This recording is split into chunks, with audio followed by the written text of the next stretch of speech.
Assalamualaikum warahmatullahi wabarakatuh. Semangat pagi.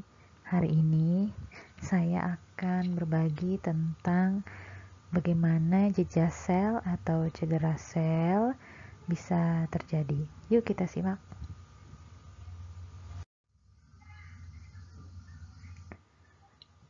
Sebelum lebih lanjut, tujuan pertemuan hari ini diharapkan setelah mendapat penjelasan, mahasiswa mampu memahami pengertian dari cedera sel, penyebab dari cedera, mekanisme cedera sel, dan contoh-contoh kasus pada cedera sel.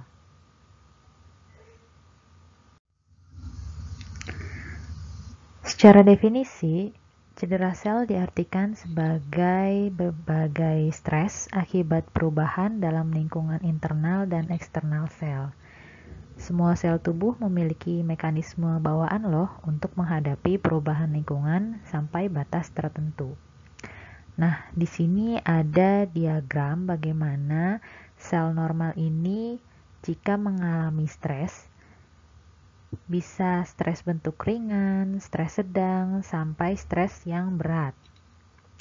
Kalau stres ringan dan memanjang, sel masih bisa beradaptasi. Namun, jika sel stres sedang, sel akan mengalami injuri yang sifatnya reversible atau bisa kembali ke semula jika stresor dihilangkan. Sedangkan jika mendapatkan stres yang berat, maka sel bisa mengalami cedera yang berat atau irreversible yang tidak dapat diperbarui kembali sehingga dapat mengalami kematian sel dan nekrosis maupun apoptosis.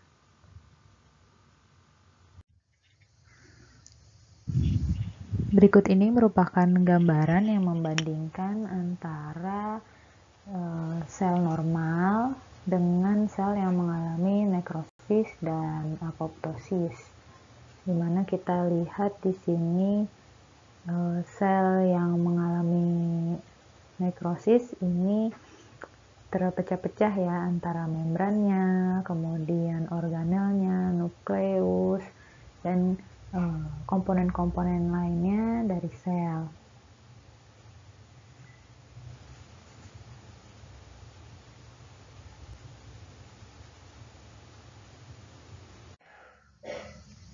Di sini terlihat bahwa nekrosis merupakan kematian sel akibat adanya inflamasi atau faktor-faktor pencedera dari luar, sedangkan di sini apoptosis merupakan kondisi di mana sel membagi-bagi diri ya, menghancurkan diri sendiri sebagai bentuk dari pertahanan pada dasarnya.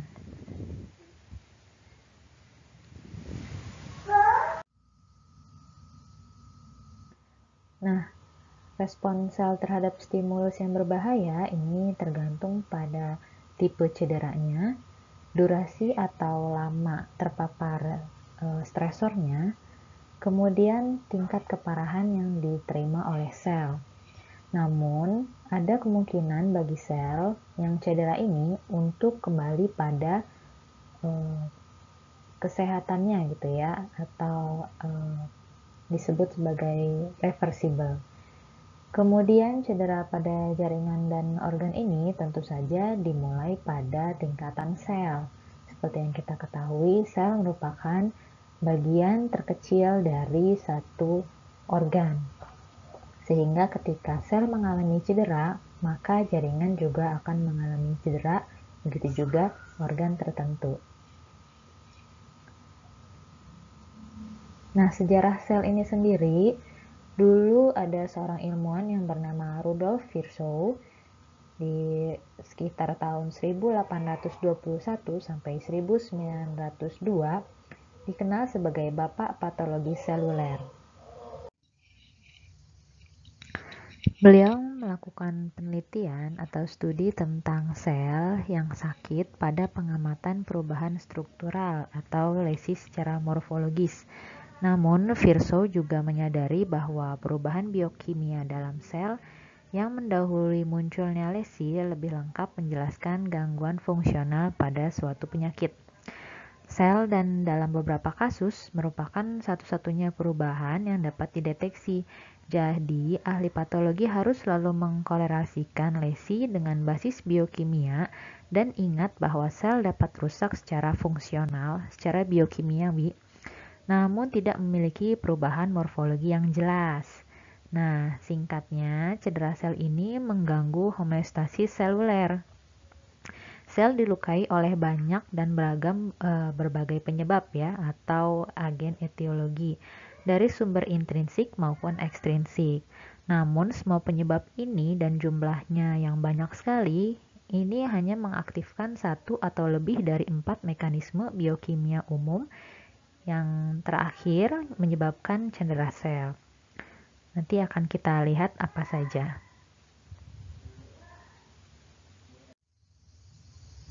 Nah, berikut ini mekanisme biokimia yang mendasari cedera sel.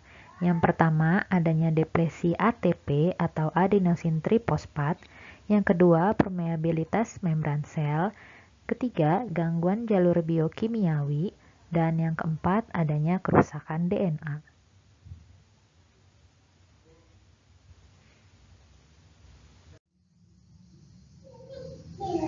Nah, keempat hal ini juga menjadi 4 sistem intrasel yang paling rentan, yaitu keutuhan membran sel yang kritis terhadap homeostasis osmotik dan ionik seluler, kemudian pembentukan adenosin trifosfat atau ATP, sintesis protein, dan keutuhan perlengkapan genetik.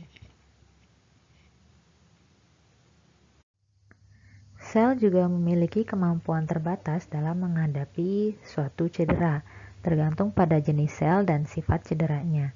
Nah, respon yang dapat dikategorikan sebagai adaptasi, degenerasi, dan juga kematian. Di mana kita sudah membahas bagaimana sel dalam beradaptasi.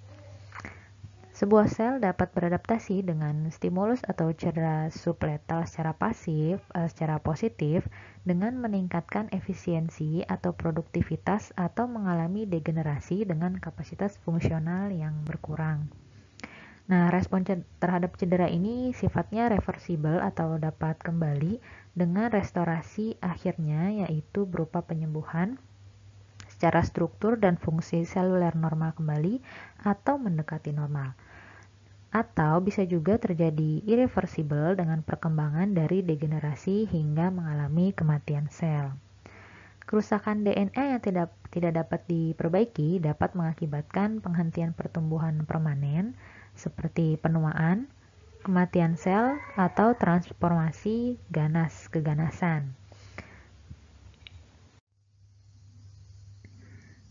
Seperti yang kita ketahui bahwa salah satu organel sel atau di dalam sel terdapat mitokondria yang merupakan organel paling rentan terhadap cedera, juga dianggap mengarahkan banyak proses adaptasi seluler, juga degenerasi dan kematian melalui apoptosis atau kondisi nekrosis yang terprogram.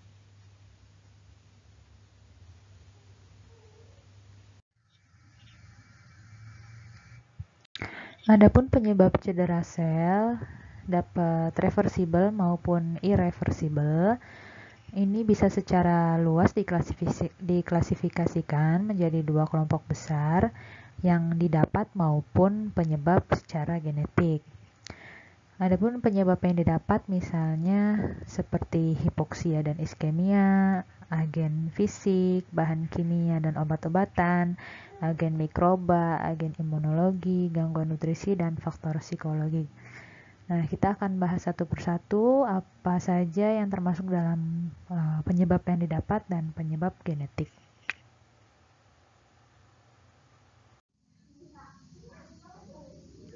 Adapun beberapa penyebab cedera di bawah ini seperti hipoksia, radikal bebas, bahan kimia, inflamasi, agen mikrobiologi, agen fisik, kelainan genetik, dan gangguan nutrisi akan kita bahas lebih lanjut.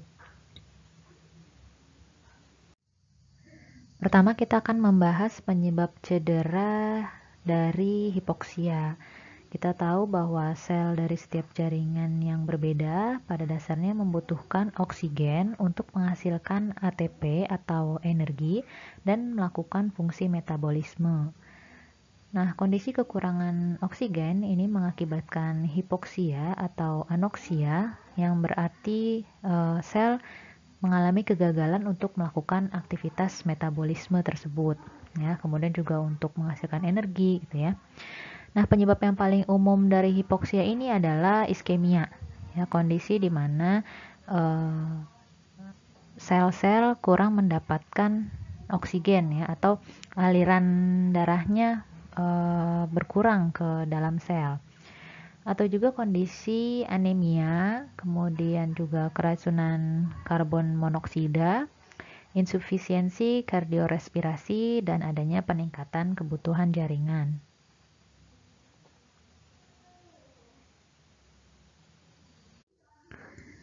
Kondisi hipoksia ini mengakibatkan terganggunya respirasi oksidatif aerobik, ya. Tadinya metabolisme aerob menggunakan oksigen pada sel menjadi metabolisme anaerob atau tanpa oksigen. Nah, penyebab jejak sel yang paling atau jejak sel atau cedera, ya, yang paling sering dan terpenting serta menyebabkan kematian adalah dari hipoksia ini. Tuh. Nah, sedangkan hipoksia disebabkan paling banyak oleh kondisi iskemia, ya, berkurangnya aliran atau suplai oksigen, darah yang membawa oksigen ke sel-sel atau ke tubuh. Pada kondisi misalnya seperti menurunnya suplai darah akibat penyempitan pembuluh darah, misalnya ada trombus atau embolus, ini bisa mengakibatkan hipoksia.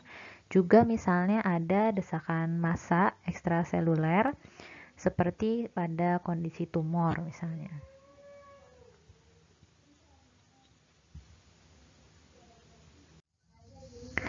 Selain itu juga pada kondisi di mana oksigen tidak adekuat sampai ke sel. Misalnya pada pasien gagal jantung yang mengalami penurunan curah jantung sehingga darah yang dipompakan jantung ke seluruh tubuh, ya, menuju organ-organ yang lain, ke sel ini tidak sampai, tidak adekuat sehingga sel tidak mampu melakukan fungsi metabolismenya. Kemudian juga terjadi pada pasien yang mengalami pneumonia. Selain itu juga berkurangnya kemampuan darah dalam membawa oksigen, ya, misalnya pada pasien dengan anemia dan keracunan karbon monoksida, atau pada kondisi-kondisi yang terjadinya masalah pengikatan oksigen. Selain itu juga perburukan fungsi mitokondria dan peningkatan permeabilitas membran ini berikutnya dapat menyebabkan kerusakan yang sifatnya morfologik, ya. Jadi morfologik ini bentuknya jadi rusak atau berubah akibat kondisi hipoksia yang terlalu lama.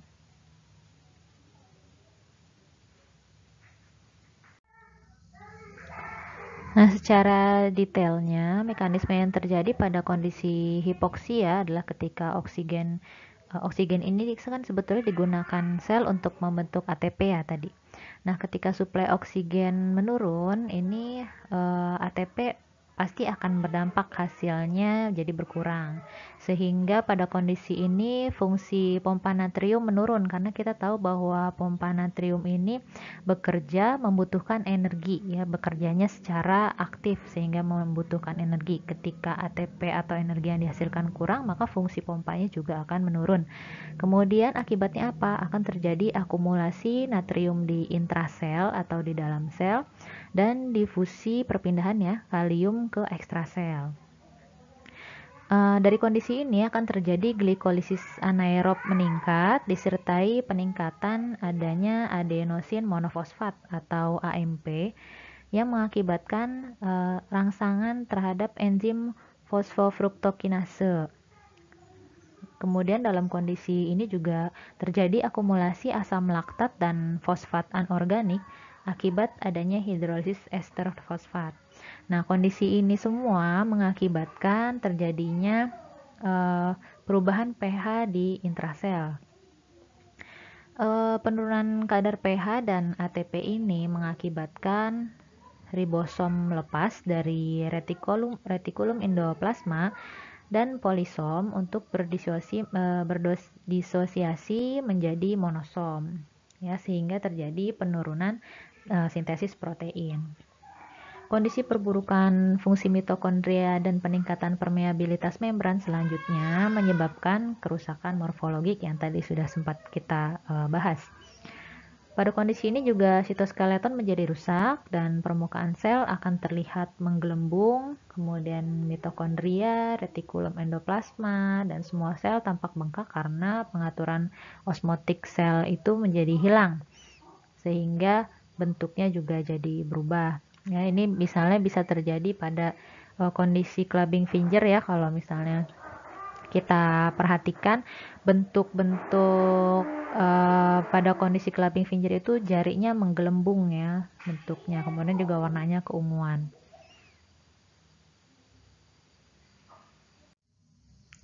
Nah, secara sederhananya dalam bentuk bagan seperti ini ya, penurunan oksigen, kemudian akibatnya ATP yang dihasilkan juga menurun, kemudian akibatnya fungsi pompa natrium menurun ya, sehingga kalium ini keluar dari dalam sel, keluar sel.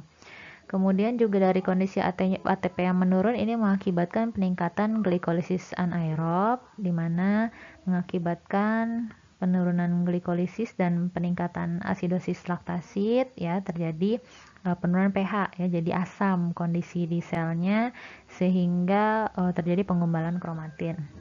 Kemudian penurunan ATP ini juga mengakibatkan pemisahan ribosom sehingga terjadi penurunan sintesis dari protein.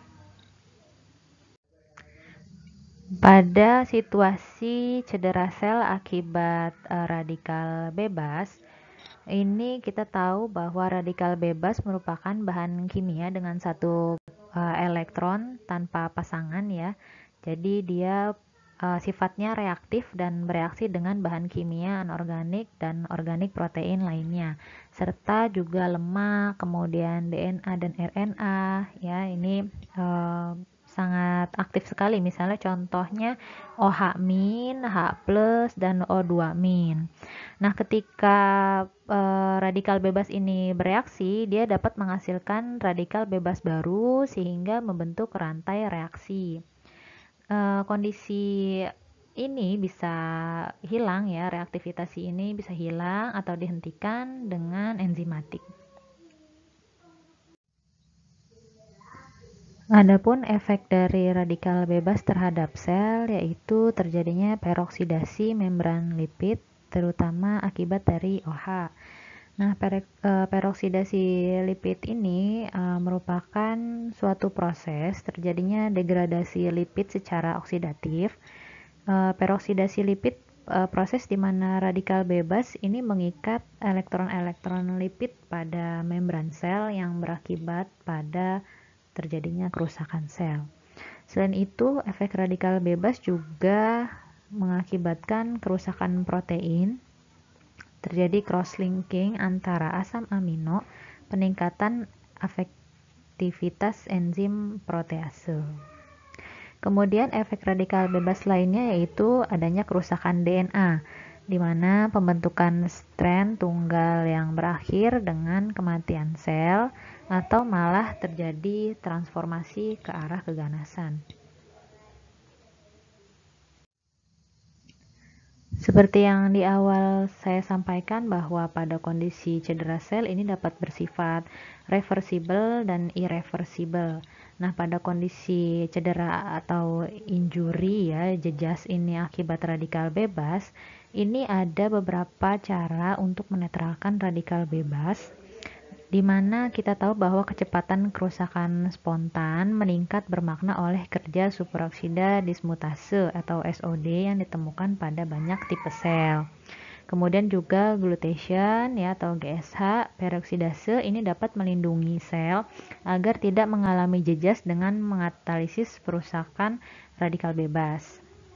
Kemudian juga katalase ini dapat terdapat dalam peroksisom, ini bisa langsung mendegradasi hidrogen peroksida. Kemudian juga sering kita dengar ya antioksidan.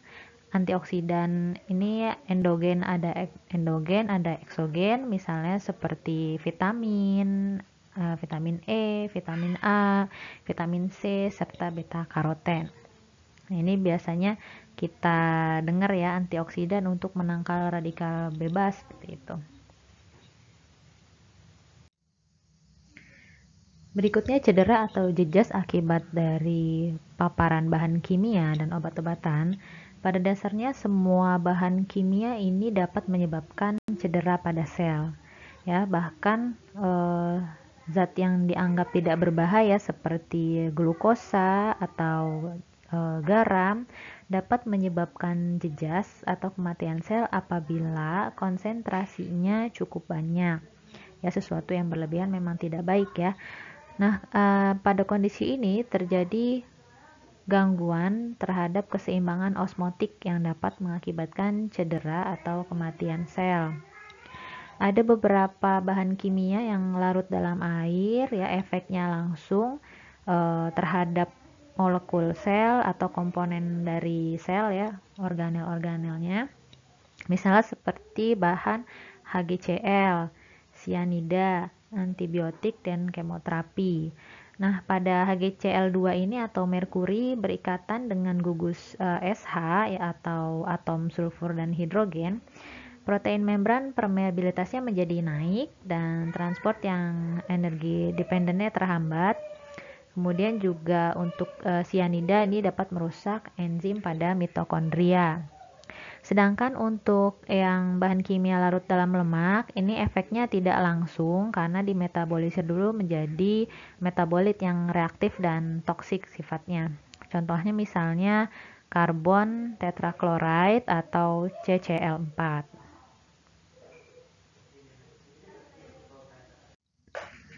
Bahan kimia tidak hanya bahan kimia, termasuk obat-obatan dan racun ini dapat mengubah homeostasis seluler. Efek terapeutik agen farmasi seperti obat ya ini bisa dicapai dengan mengganggu homeostasis populasi sel tertentu, idealnya dalam batas yang dapat ditoleransi ya, memang atas indikasi dan sudah dilakukan penelitian sebelumnya pastinya. Kemudian bahan kimia yang dianggap racun jika mereka mengubah homeostasis dengan cara yang berbahaya atau di luar batas yang dapat ditoleransi oleh sel normal, ini tanpa efek farmasi yang menguntungkan ya. Jadi bisa saja malah membahayakan. Kemudian bahan kimia yang bermanfaat atau terapeutik pada dosis tertentu dan berbahaya pada dosis yang lebih tinggi ya. Maka kita juga ada yang namanya keracunan obat gitu ya. Jika memang pengobatan dilakukan tanpa anjuran dari dokter atau juga tanpa pertimbangan medis tertentu. Mekanisme yang terjadi yaitu bahan kimia mempengaruhi sel dengan mengikat reseptor, kemudian juga menghambat atau menginduksi enzim, serta mengubah jalur metabolisme, yang menghasilkan radikal bebas, meningkatkan permeabilitas membran, atau merusak kromosom dan juga komponen struktur sel. Kerentanan sel terhadap cedera kimia tergantung pada faktor-faktor seperti tingkat mitosis, kemudian kemampuan untuk mengikat, mengambil, serta berkonsentrasi atau metabolisme bahan kimia tersebut. Nah, meningkatkan jumlah bahan kimia dan obat-obatan ini dapat menyebabkan cedera sel tentunya. Berikut beberapa contoh bahan kimia maupun obat-obatan yang dapat mengakibatkan cedera atau jejas pada sel, misalnya asam kuali, asam kuat dan alkali.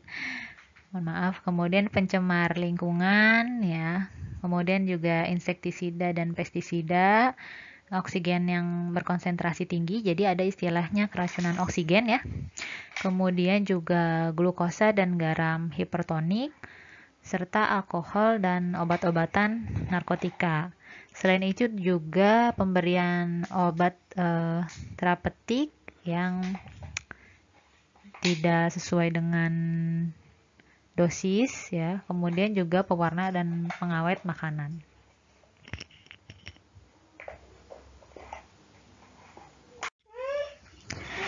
Penyebab cedera akibat agen fisik, misalnya karena trauma mekanis ya, misalnya KLL, kecelakaan lalu lintas, kemudian juga trauma termal, misalnya suhu terlalu panas, suhu yang terlalu dingin, suhu ekstrim gitu ya.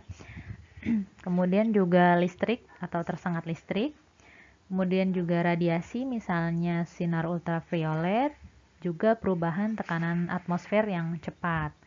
Nah, ini beberapa agen fisik yang dapat mengakibatkan cedera atau injuri pada sel.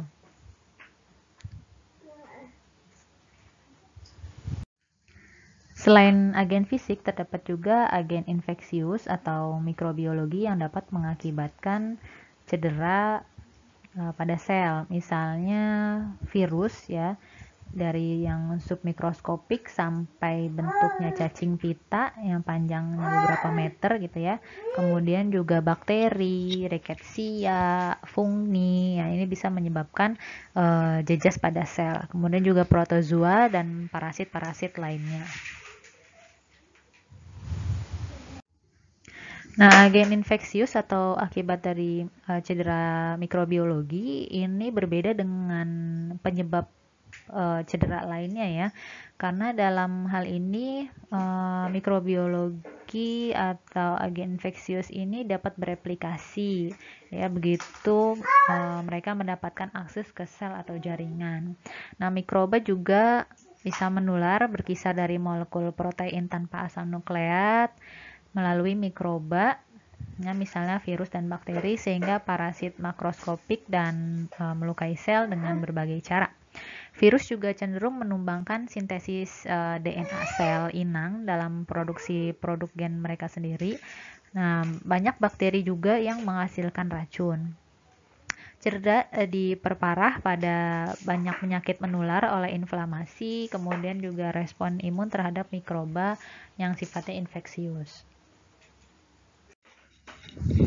Penyebab cedera berikutnya yaitu agen imunologis. Seperti yang kita tahu bahwa imunologi atau kekebalan tubuh ini ibarat pedang bermata dua gitu ya. Di satu sisi dia sistem yang melindungi terhadap berbagai agen cedera, tapi juga dapat menyebabkan cedera sel itu sendiri.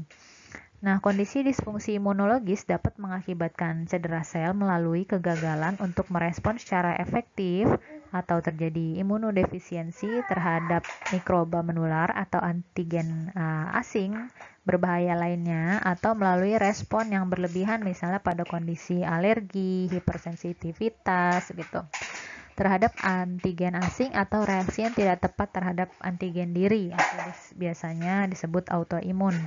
Contoh-contohnya misalnya reaksi hipersensitivitas, anafilaksis, dan autoimun. Berikutnya yaitu cedera sel akibat gangguan nutrisi. Gangguan nutrisi ini bisa berupa kekurangan ataupun kelebihan nutrisi yang menyebabkan ketidakseimbangan nutrisi di dalam tubuh.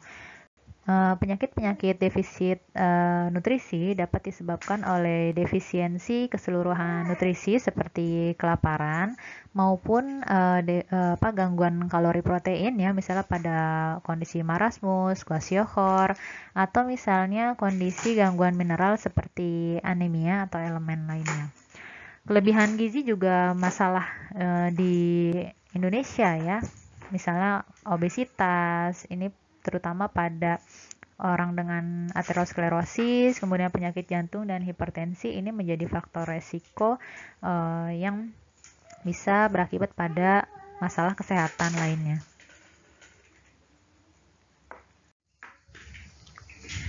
Berbeda dengan manusia, kalau pada hewan dapat beradaptasi dengan kondisi kekurangan makanan jangka pendek dalam protein ataupun kalori melalui proses glikolisis, lipolisis, dan katabolisme protein otot.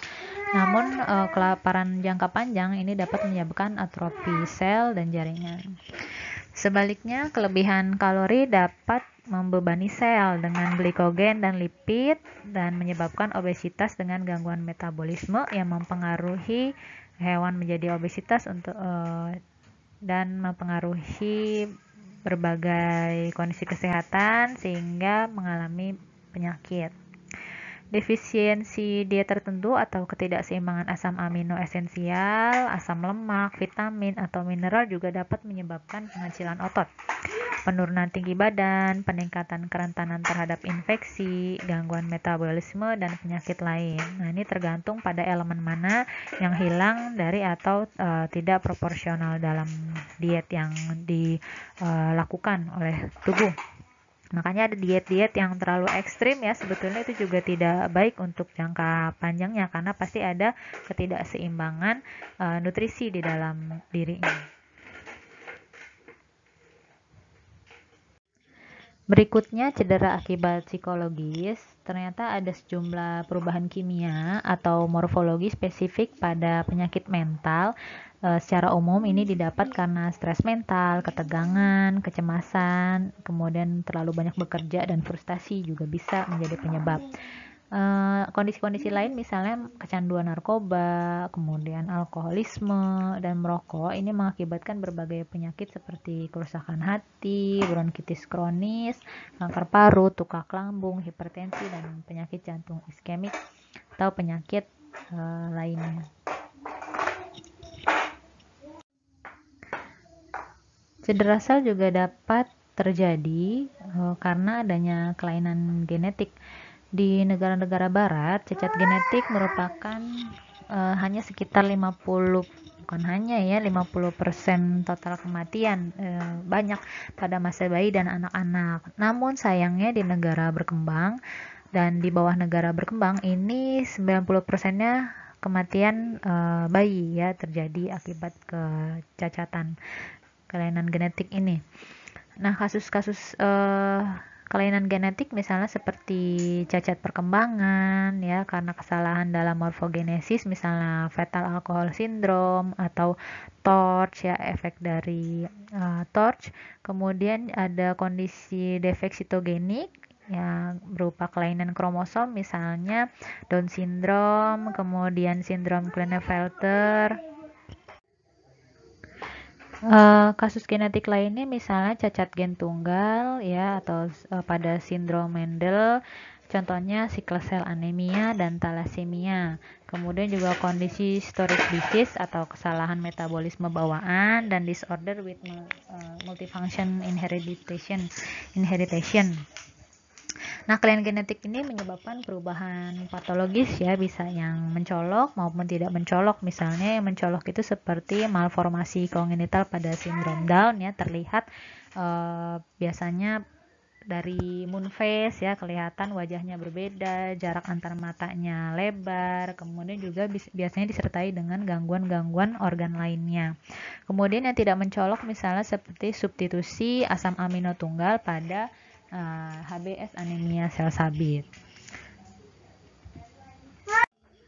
Sekian pembahasan kita hari ini tentang cedera sel ataupun jejas.